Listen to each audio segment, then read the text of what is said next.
Bien sûr, qui dit Venise dit canaux. Et les canaux sont vraiment comme des rues dans Venise. Ils sont aussi étroits que les rues. Ils ont des noms clairement indiqués sur les cartes et des panneaux comme des panneaux de rue. Et ils sont aussi fascinants que les rues. Regardez, c'est la vue que j'avais de ma chambre d'auberge. La différence entre les rues et les canaux, c'est les ponts. Pour les rues, le trafic passe au-dessus des ponts et pour les canaux, suivez-moi bien, là, le trafic passe en dessous. Oh, et autre différence, tu marches sur une rue, mais tu peux pas marcher sur un canal. La baignade est strictement interdite et pas une bonne idée de toute façon. Le trafic maritime est à l'eau de Venise, ce que le trafic automobile est à l'air de Beijing.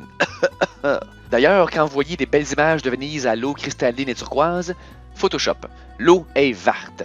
Mais la présence de l'eau est quand même unique et ajoute un charme indescriptible. L'eau est omniprésente entre les rues et entre les maisons. Et j'ai même eu la chance de voir certains édifices qui ont accès à l'eau de l'intérieur. Regardez ça, tu peux ouvrir ta grille, mettre ton bateau à l'eau et on part! Ici, ce serait comme avoir une rampe pour embarquer sur la 20 direct dans ton garage. Les canaux de Venise sont vraiment uniques et t'aurais le goût de pouvoir marcher sur l'eau pour observer la ville sous un autre angle. Bien sûr, si t'as un bateau privé, tu peux faire justement ça. Mais autre fait intéressant, l'option Street View 3D de Google Maps te permet de faire la même chose. Tu peux parcourir les canaux comme si tu marchais dessus. Essayez-le! Google a décidé d'appeler ça l'option Jésus. Bien sûr, comme ça arrive de trouver des rues plus larges dans Venise, ça arrive aussi de trouver des canaux plus larges. Avec le plus large d'entre eux, le célèbre Grand Canal. Celui qui parcourt la ville comme un S renversé, ou le chiffre 2. Je vous réserve une traversée du Grand Canal d'un bout à l'autre dans une autre capsule. Impossible de parler des canaux de Venise sans parler des fameuses gondoles. Elles sont partout. On dit que c'est une arnaque, mais à 80 € pour 40 minutes de jour ou 100 € la nuit, on peut pas vraiment conclure que c'est une arnaque.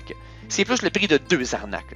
Non, sérieusement, ça revient pas trop cher si tu y vas en gang. Et si je me souviens bien, c'était maximum de 6 passagers par voyage. Bon, c'est sûr que tout seul, personnellement, ça aurait pas valu la peine et ça aurait été déprimant pour à peu près. À la place, j'ai payé pour faire le tour des canaux d'une autre manière beaucoup plus engageante et moins chère. Je vous en parlerai plus tard. Les gondoliers t'amènent où tu veux. Ils peuvent se promener dans les grandes voies maritimes comme le Grand Canal ou autour de l'île ou bien dans les plus petits canaux. Maintenant, les stéréotypes. Est-ce que c'est vrai qu'ils s'habillent tous comme des Français avec un chandail rayé? Oui, c'est l'uniforme officiel de la guilde ou la compagnie ou la fraternité des gondoliers ou peu importe quel est le nom de leur organisme. Est-ce que c'est tous des hommes? Oui, presque.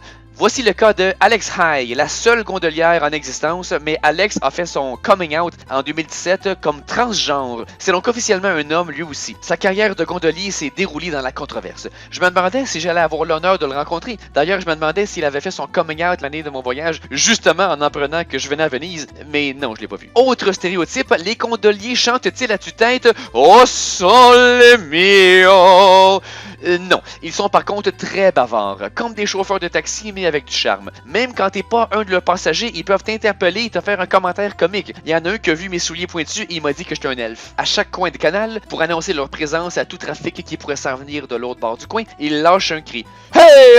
C'est comme leur klaxon. D'ailleurs, j'ai entendu dire que les voitures italiennes là-bas font ce bruit-là aussi. Tu pèses le klaxon et puis hey! Si c'était vrai, imaginez seulement les cortèges de mariage. Hey!